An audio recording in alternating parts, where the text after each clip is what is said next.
ಮಾನವೀಯ ಸ್ನೇಹಿತರ ಒಕ್ಕೂಟ ಕೊಡಗು ಜಿಲ್ಲಾ ವಾರ್ತೆ ಓದುತ್ತಿರುವವರು ಅಗ್ನಿ ಚೆನ್ನನಾಯಕ ಪೊನ್ನಂಪೇಟೆ.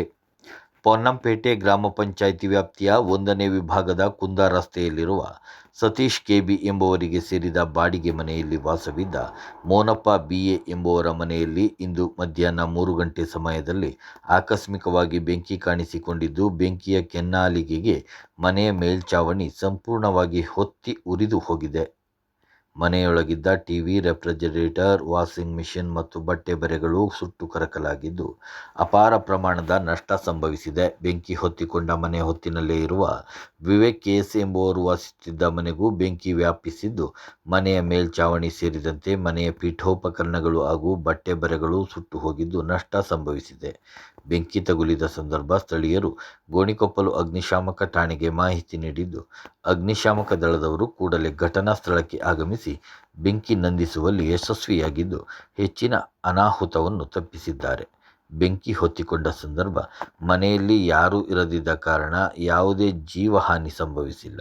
ಮೇಲ್ನೋಟಕ್ಕೆ ಶಾರ್ಟ್ ಸರ್ಕ್ಯೂಟ್ನಿಂದ ಬೆಂಕಿ ಹೊತ್ತಿಕೊಂಡಿರಬಹುದು ಎಂದು ಅಂದಾಜಿಸಲಾಗಿದ್ದು, ಪ್ರಕರಣದ ಬಗ್ಗೆ ಪರಿಶೀಲನೆ ನಡೆಯುತ್ತಿದೆ.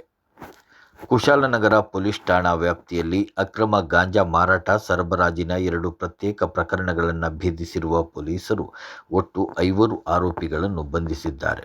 ಕುಶಾಲನಗರ ಪೊಲೀಸ್ ಠಾಣಾ ವ್ಯಾಪ್ತಿಯ ಕುಶಾಲನಗರ ಬೈಚನಹಳ್ಳಿ ಜಾತ್ರೆ ಮೈದಾನದಲ್ಲಿ ಫೆಬ್ರವರಿ 25ರಂದು ನಿಷೇಧಿತ ಗಾಂಜಾ ಮಾರಾಟ, ಸರಬರಾಜು ಮಾಡುತ್ತಿದ್ದ ಬೈಚನಹಳ್ಳಿ ನಿವಾಸಿ ಪ್ರಮೋದ್ ಕುಮಾರ್ ಮತ್ತು ರಾಧಾಕೃಷ್ಣ ಬಡಾವಣೆ ನಿವಾಸಿ ದರ್ಶನ್ ಎಂಬಿಬ್ಬರನ್ನು ಬಂಧಿಸಿ ಇವರಿಂದ 25 ಗ್ರಾಂ ಗಾಂಜಾವನ್ನು ವಶಪಡಿಸಿಕೊಳ್ಳಲಾಗಿದೆ.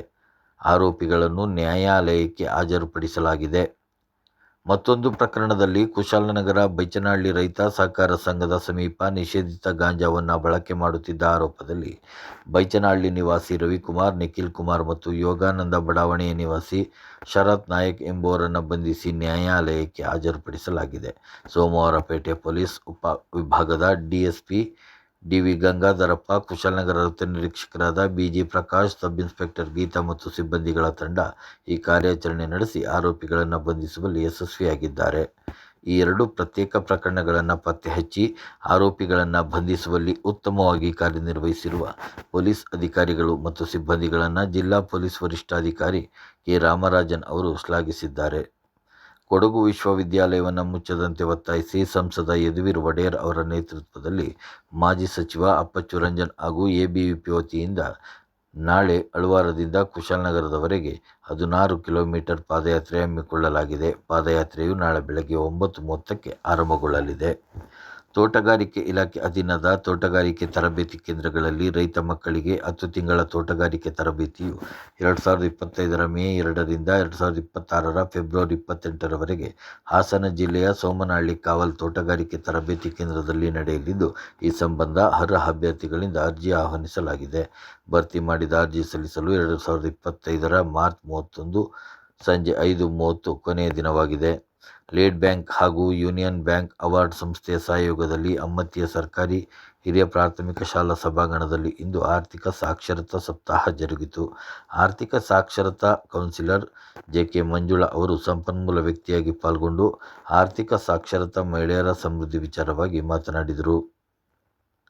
ಪೊನ್ನಂಪೇಟೆಯ ಮಾತಾಯಿ ಪುರುಷರ ಸ್ವಸಹಾಯ ಸಂಘದ ವತಿಯಿಂದ 19ನೇ ವರ್ಷದ ಮಹಾಶಿವರಾತ್ರಿ ಆಚರಣೆ ಕಾರ್ಯಕ್ರಮ ವಿಜೃಂಭಣೆಯಿಂದ ನಡೆಯಿತು. ಕಾರ್ಯಕ್ರಮವನ್ನು ಪೊನ್ನಂಪೇಟೆ ರಾಮಕೃಷ್ಣ ಶಾರದಾಶ್ರಮದ ಸ್ವಾಮೀಜಿ ಧರ್ಮನಾಥಾನಂದಜಿ ದೀಪ ಬೆಳಗಿಸುವ ಮೂಲಕ ಉದ್ಘಾಟಿಸಿ ಮಾತನಾಡಿ ಆಶೀರ್ವಚನ ನೀಡಿದರು.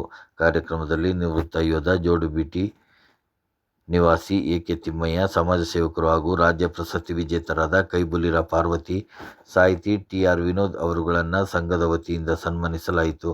ಎಸ್ಎಸ್ಎಲ್ಸಿ ಹಾಗೂ ದ್ವಿತೀಯ ಪಿಯುಸಿ ಪರೀಕ್ಷೆಯಲ್ಲಿ ಹೆಚ್ಚು ಅಂಕ ಪಡೆದ ಸರ್ಕಾರಿ ಶಾಲೆಯ ವಿದ್ಯಾರ್ಥಿಗಳಿಗೆ ಪ್ರತಿಭಾ ಪುರಸ್ಕಾರ ನೀಡಲಾಯಿತು. ದಿನದ ಅಂಗವಾಗಿ ಸ್ಥಳೀಯ ಪೌರ ಕಾರ್ಮಿಕರಿಗೆ ಕಾಣಿಕೆಗಳನ್ನು ವಿತರಿಸಲಾಯಿತು. ರಾತ್ರಿ 10 ಗಂಟೆಯಿಂದ ಬೆಳಗ್ಗೆ 5:30ರವರೆಗೂ ಸಾಂಸ್ಕೃತಿಕ ಕಾರ್ಯಕ್ರಮದಲ್ಲಿ ಸ್ಥಳೀಯ ಮಕ್ಕಳ ನೃತ್ಯ ಮತ್ತು ಕಾವೇರಿ ಕಲಾಸಿರಿ ತಂಡದ ರಸಮಂಜರಿ ಕಾರ್ಯಕ್ರಮ ಪ್ರೇಕ್ಷಕರನ್ನು ರಂಜಿಸಿತು. ಗೋಣಿಕೊಪ್ಪಲು ಕಾವೇರಿ ಕಾಲೇಜು ವತಿಯಿಂದ ಇದೇ ಮೊದಲ ಬಾರಿಗೆ ಕಾವೇರಿ ಕಾಲೇಜು ಮೈದಾನದಲ್ಲಿ ಆಯೋಜಿಸಲಾಗಿರುವ 2 ದಿನಗಳ ರಾಷ್ಟ್ರ ಮಟ್ಟದ 7A ಸೈಡ್ ಹಾಕಿ ಪಂದ್ಯಾವಳಿಯ ಉದ್ಘಾಟನೆಯನ್ನು ಕಾರ್ಯಕ್ರಮದ ಅಧ್ಯಕ್ಷತೆ ವಹಿಸಿಕೊಂಡಿದ್ದ ಪ್ರಾಂಶುಪಾಲ ಡಾ. ಎಂ. ಬಿ. ಕಾವೇರಿಯಪ್ಪ ಅವರು ನೆರವೇರಿಸಿದರು.